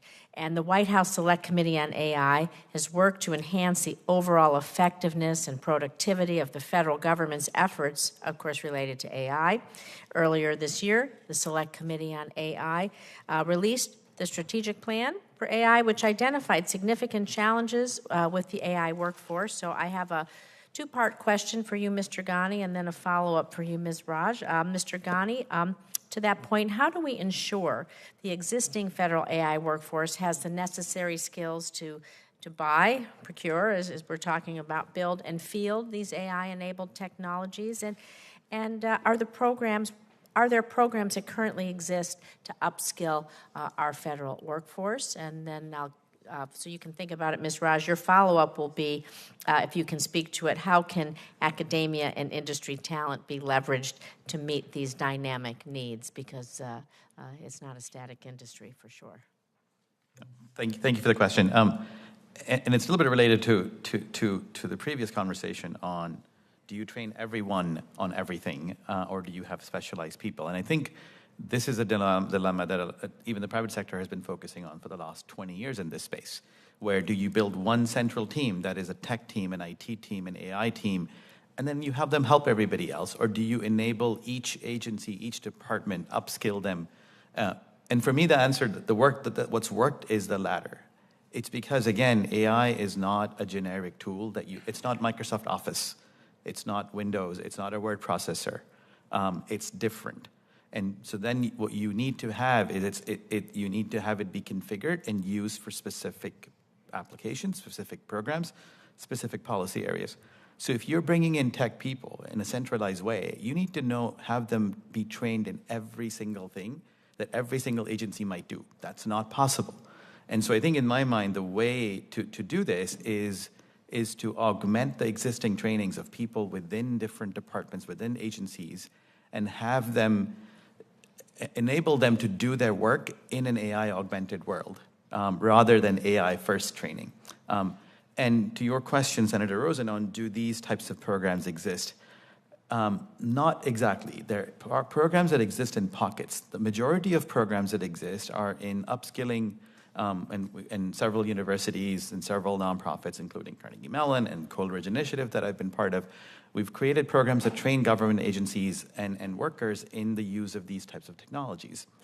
But not enough of them exist, and they're not at the scale that we need very quickly. So we need to enhance the training. I think there are two pieces there, and I'll echo some of the things my colleagues have said. One is these trainings are not lecture-based where you just sit in front of a computer and watch a YouTube video. I'm a former coder. I wrote software for a living. I get it. And so they need to be kind of experience-centered, grounded in real problems, and have people solve these things, which requires access to data, which requires access to real problems and access to experts who can help. So these programs are expensive. And these programs don't scale because you can't just put them up and have massive, the MOOCs. So I think we need an investment in training government agencies, and not just in using them, but being at the forefront of helping design them, and because, again, the needs are very different for governments than they are for the private sector. Thank you, Senator, for your question. AI is evolving at a rapid pace that even folks like myself in the field have a hard time keeping up. There have been pockets of incredible initiatives across the U.S. government, namely the MIT Air Force AI Accelerator, which is a multidisciplinary team of embedded officers and enlisted airmen who join MIT faculty, researchers, and students. But what's really interesting about it is that leadership at all levels participate in these workshops that are reflective of the mission need. So I believe it's interdisciplinary teaming through AI workshops and training alongside both industry and academia that make this possible. But again, it's not a one-off workshop. It's a continuously evolving relationship between academia and industry.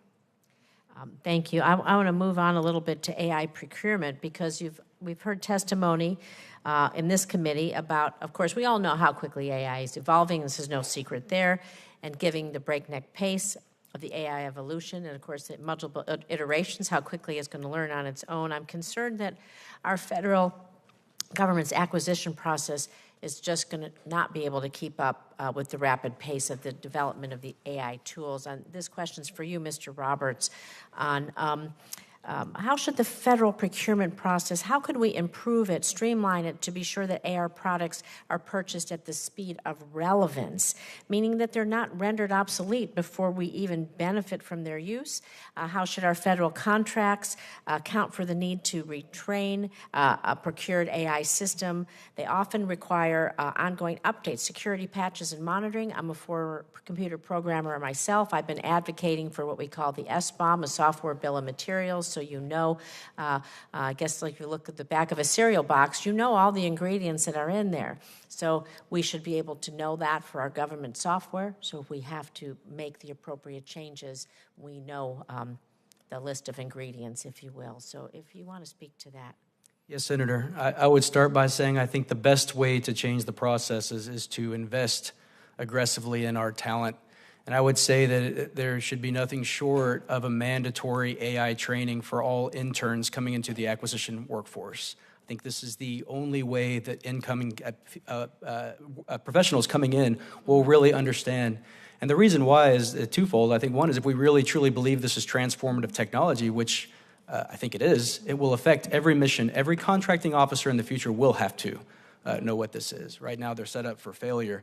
And the second reason is, to acquire AI, it requires a major reskilling of the way processes are done. So there's a mantra in contracting that says poor planning equals poor contracting.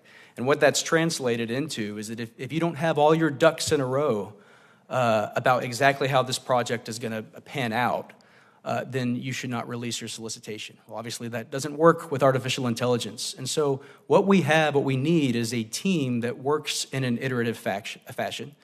Which is hard right now in the government culture. What we need is a team that focuses on, we have something called modular contracting in FAR Part 39. It's underused, but it is there in the federal acquisition regulation. But we also need performance that's based on value add to the actual end user. And there is a surprising lack of focus in the end user just because there's so many rules and regulation and compliance. So this is my, I'm the last one here, so I'm going to ask my follow-up question, which you've led me into perfectly. We have some authorities at the federal government to acquire these tools, maybe do this training. What authorities are missing to help move us forward?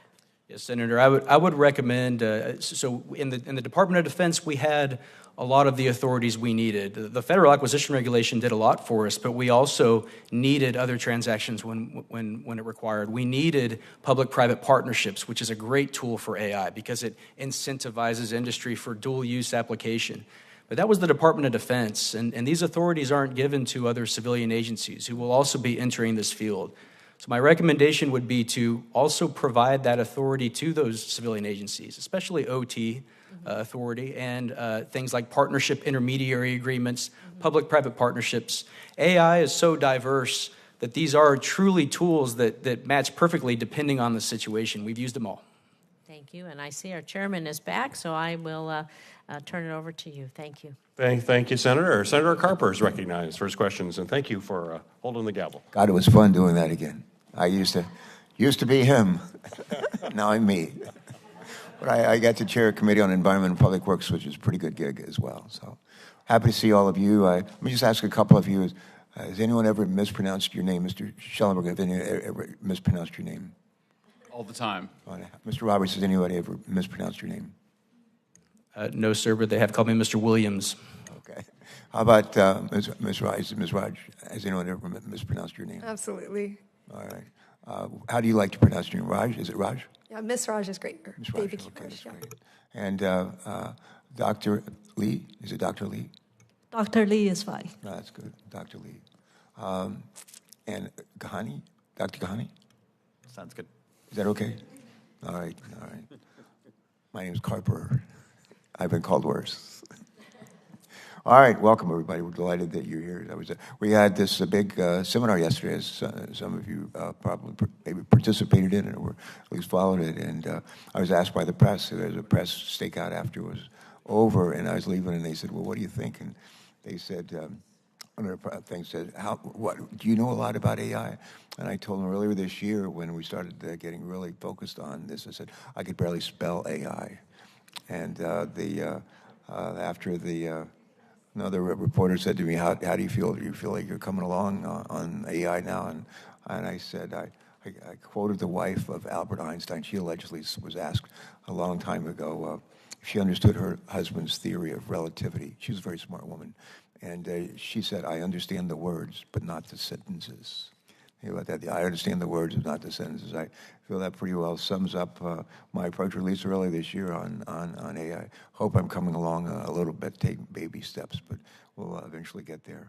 I would just remind us all that we are members of the Senate have broad and different backgrounds. I got an MBA a long time ago, became a naval flight officer in the Vietnam War, and had many, many years retired Navy captain, and I've been Delaware's treasurer, congressman, governor, and senator. And so I should be able to spell AI. And I'm not going to give up, and we'll eventually, hopefully, be able to make some real contributions through this committee and others as well. Among the questions I'd like to ask, I've got a couple of them, and we'll just see how much time we have. Dr. Lee, how do you pronounce it for your first part of the name, Fei-Fei? Fei-Fei Li. Okay. Where's your family from originally? New Jersey. New Jersey. West Virginia here. So, Oh, great. Yeah. I was small town, Parsippany, New Jersey. Very good, very good. Dr. Lee, let me just begin by thanking again all of you for being here and for your efforts to help make us, I like to say guided missiles as opposed to unguided missiles. But thank you for your testimony and thoughtful testimony on the impact of AI. As we've heard this morning, AI has the potential to transform many aspects, not all aspects, but many aspects of our lives, including the speed and effectiveness of government service delivery. We're servants. Our job is to serve the people of this country. So the question here is, for me, with AI, how can AI help us to be better servants and to serve the people in this country in a wide variety of ways? Along with helping us with the spread of information, helping us with respect to economic competitiveness as a nation, and help us with respect to the changing worker responsibilities. I'm curious about how AI will be incorporated throughout the federal government, specifically with regards to efforts to streamline service delivery and waste reduction. I don't like to waste my money. I don't like to waste taxpayer money. I think that's probably true of all of us who serve here. Dr. Lee, my question.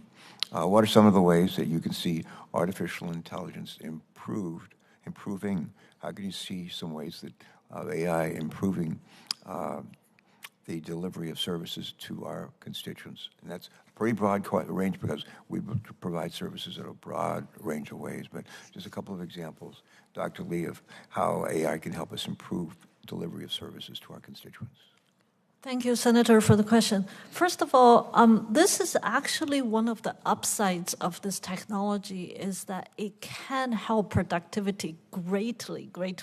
I want to continue on the example earlier that, for example, Medicare Advantage services, right? As a user of that for my elderly parents, it is actually highly inefficient right now to have a conversation talking about claims. You can just imagine, especially with this language model technology, that it actually can greatly help our federal government to become much more efficient in handling claims and all that. And when I say efficient, I do not mean replacing humans.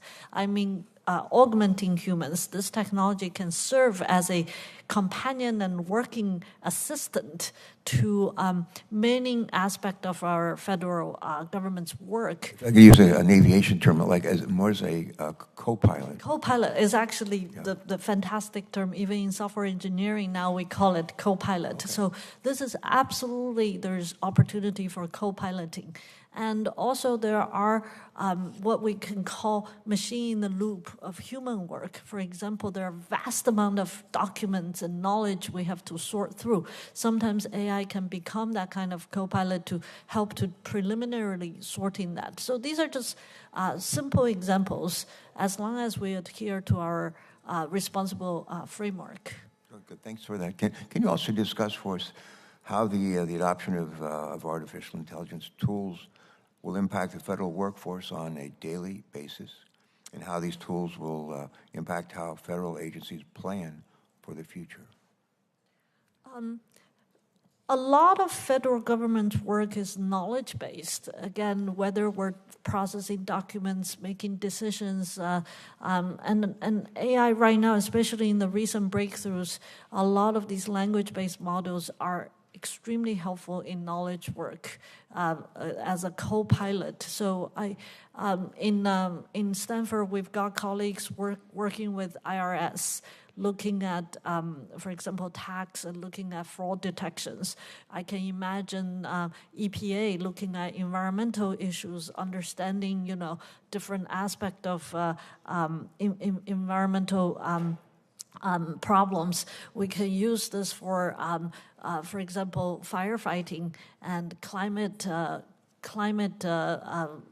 help. So there are many ways that AI can help in this in federal work, and that my colleague here just said, if we empower our federal workers, if we continue to educate them, train them, they can be, their productivity and work can be really elevated, and that's what I personally hope to see.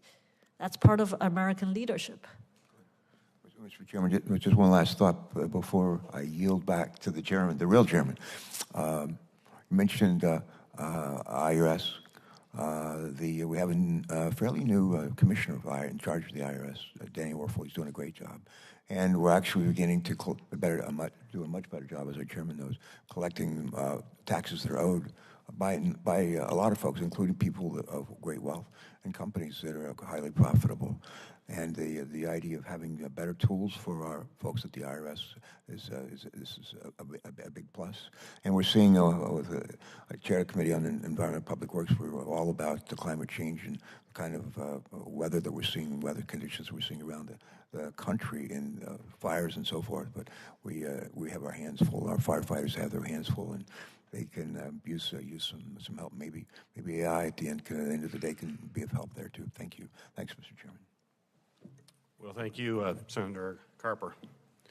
Professor Ghani, a couple of questions. We're going to wrap this up. All of you have been great, but we're going to start to wrap this up with just a few more questions. Mr. Ghani, what do you see as essential provisions of contracts involving AI systems that governments are not currently incorporating and should be required?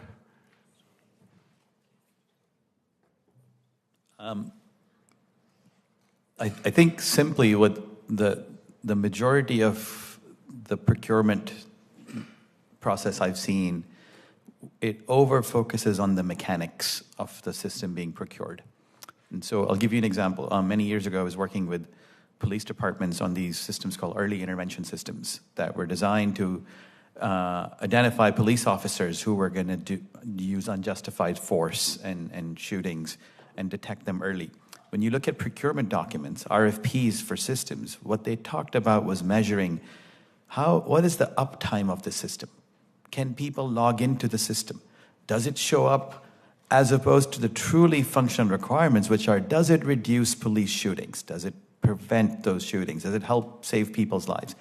So what's happening is that the focus has been on the mechanics because it's easy to do. It's easy to measure. It doesn't require that much thinking and effort. And so we do the easy thing and we forget the hard stuff. There are many such other examples where we've got contracts that we get stuck into that are unnecessarily long-term. We don't allow the systems to get data out and put more data in. We don't have them interoperate because, as we talked about, AI systems don't work in isolation. They're connected to different pieces. There's a lack of customization and configuration. And I think that there's a whole series of things. So what we need to do is create a much more holistic procurement process that has both requirements around what did you design the system to do? How did you do it how did you validate that it did what you wanted it to do? And how are you developing a continuous monitoring process that's continuing to do so? And most of those things, there are no standards that exist today for that procurement, and we need to create those. So a follow-up on that, maybe others were nodding their heads. This is important. So what those requirements are, then the other question is, can we standardize those requirements across a variety of government agencies, or does it have to be more niche? You want to take the first stab at that, then I see Ms. Raj, you're nodding your head too, so your thoughts on that and any others that want to jump in. But Mr. Ghani. I think it's going to have to be an 80-20 thing here, where there's a series of things that we can standardize. And what we can standardize on is, what do we ask for?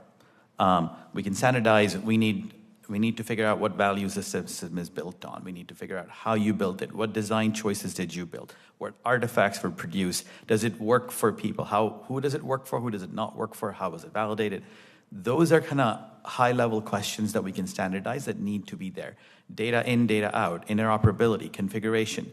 What we cannot standardize on is what specific values it should have. That needs to come from the use case, right? So, and that's where that collaboration is going to happen, is people with expertise in understanding the policy issue. And, we're talking about service delivery. What is the goal of that service? Is it to improve people's lives, or is it to save money? When there's a trade-off, who decides that? The questions that we were talking about earlier, those are the things that are not going to be standard. They're going to depend on the specific use case and specific policy and the specific service. But everything, the process that was used to design that system to come up with those values and to validate it and all the other things, those can be standardized. So again, I think it's going to be an 80-20 thing, where 80% can be standardized and 20% will need to be customized. Right. And if anyone else has thoughts, but Ms. Raj, you have some thoughts. Yeah, thank you, Senator Peters, for your question. So at a high level, I think we could also think about it from the other way, which is what data is available for AI to tackle from a low-hanging fruit perspective, right? So I think there's a way to organize, hey, this is the data that's available that potentially can be used for automation. This is the level of kind of the responsible AI that can be applied to these particular questions. And so perhaps getting AI slowly integrated via, this is the data available, and these are the questions that there are more guardrails around. That could be a good way to start the standardization process. Because starting standards without actually tying it to specific use cases and mission need, then you'll have that misalignment. Mr. Roberts? Yes, Senator, I'll piggyback on something Professor Ghani said too about obsessing over the mechanics in terms of valuing the performance. This is why it's so important for acquisition professionals to be mission-focused and look at AI as an enhancement of the mission, because it is so easy to, as Professor Ghani mentioned, to measure performance based on mechanics, based on how is it working rather than is it working? Is it actually valuable to the end user? When you have a focus on that, I think you find that the acquisition team changes the way they approach even risks and responsible use of AI. They change the way they look at the intellectual property. It all focuses on mission value and value to end user, which trickles down into the way we look at everything. Very good. Professor Ghani, back to you. We've heard previously about the need to audit AI systems to account for drift and unintended consequences. The question for you is, what procedures should be put in place to audit the government and or these AI systems within the government? And should this need be accounted for upfront in the procurement process? And if so, how? If so, absolutely, yes. I think the audit has to be there. And I think there are, in my mind, there are three stages of this audit, right? The first audit, and I think I keep going back to, and we're all sort of saying the same word, values, right? When we're designing a system, the procurement has to ask for a system to help achieve certain values. We need to audit those and validate whether those are the values we actually care about. That's the first audit. That's not a technical audit, that's a values audit.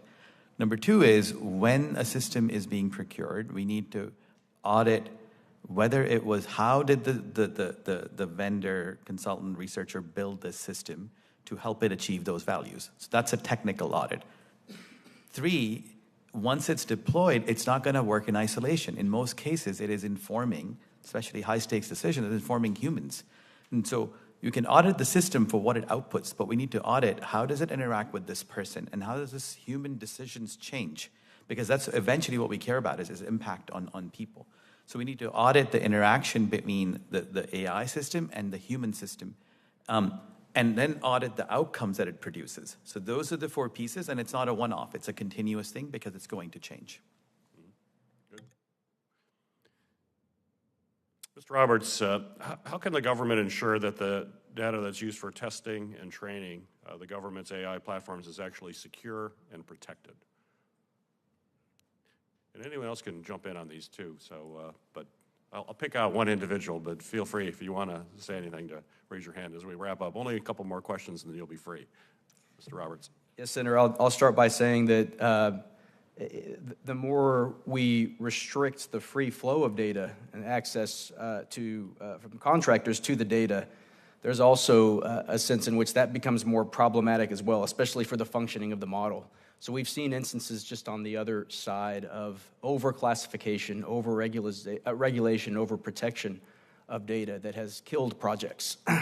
However, having said that, data security, protection, and privacy, it's essential, especially in areas that I've worked with the classified data that affects national security and personally identifiable information, especially with health records.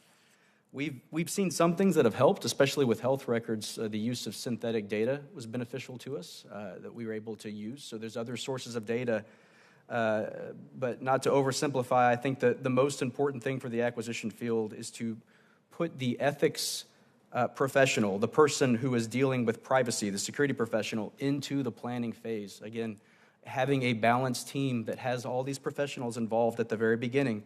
Supply chain risk is another big problem with security. It's something that's not looked at much. And what we're finding with AI is a lot of these rules, such as supply chain risk, were always rules, but they're re-emerging in much more important ways when we're looking at AI. The risks, the adversarial threats.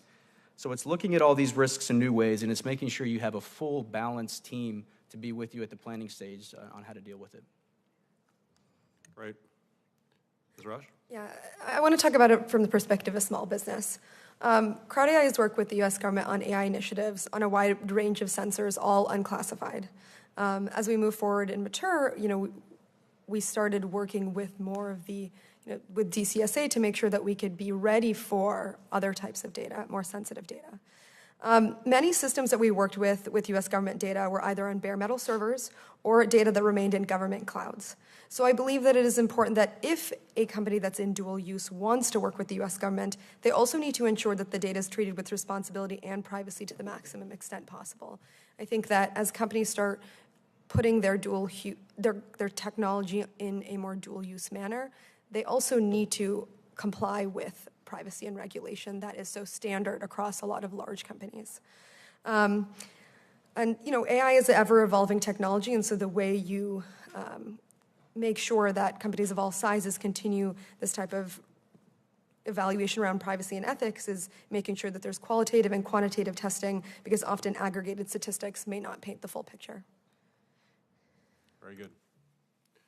Well, I would like to thank our witnesses for being here today. I'm certainly grateful to your contributions. This is a very important discussion, and it doesn't end here. We're going to have many more discussions going forward. We hope all of you are available to help this committee work on this important issue. Certainly, as we heard today, the use of automated systems to help the government provide public services more efficiently is nothing new. We've been dealing with this for a long time. Mr. Roberts, you've been dealing with it for a long time, as well as everybody on the panel. However, as we enter this age of rapid development of advanced machine learning models and other forms of artificial intelligence, now is the time to ensure that the algorithmic systems of the government buys do not have unintended or harmful consequences. And I think, as each of our witnesses have emphasized, enacting appropriate guardrails and oversight policies for the procurement of AI in government will shape its development and use across all industries in the years to come. Americans deserve a government that is modern, that is efficient and innovative, as well as one that is transparent, fair, trustworthy, and protects their privacy. And as chairman of this committee, I'll continue to work to ensure that government lives up to these principles and that promise. Your testimony will help inform the committee's future and legislative activities going forward. And again, we hope this is an ongoing dialogue in a very fast-moving and challenging area, but essential for us to understand and act appropriately. The record for this hearing will remain open for 15 days until 5 p.m. on September 29th of 2023 for the submission of statements and questions for the record. This hearing is now adjourned.